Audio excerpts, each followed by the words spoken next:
Sa problem natin ngayon, meron tayong number series. 3, 7, 11, 15, and so on. What's the 30th number? Ito po yung choices. So, kung titingnan natin yung series natin o yung sequence natin, yung mga numbers natin ay pa-increase, tumataas siya. At nag-increase siya with a common number, 4. So, the pattern is adding 4. Okay?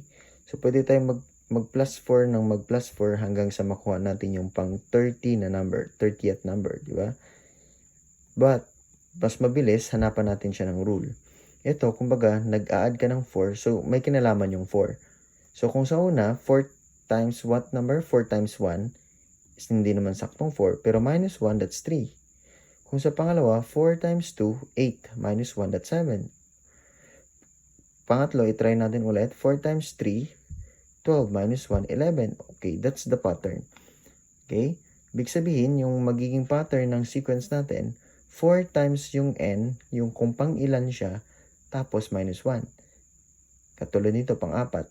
4 times 4, 16. Minus 1, 15. So, ibig sabihin, yung 30th number, makukuha lang natin as simple as 4 times 30, 120 minus 1. So, that's 119.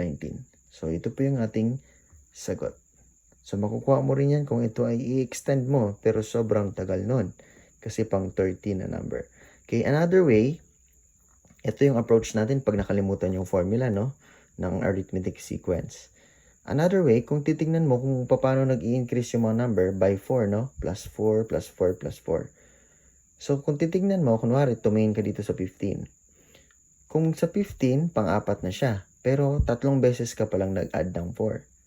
So, 3 pirasong 4, that is 4 times 3, 12. And then, plus 3, yung first term, that's 15. Kung sa 11 naman, 2 beses ka palang nag-plus ng 4. 4 times 2, that is 8. Plus 3, that is 11. So, ibig sabihin, kung sa pang 30 ang pag-uusapan natin, ulitin ko, kung pang-apat na, 3 4 lang. Kung pangatlo na, 2 4 lang. Diba? So, kung sa pang 30, ilang 4? 29 lang. So, ibig sabihin nun, 29 times 4, tapos i-plus lang natin yung first term.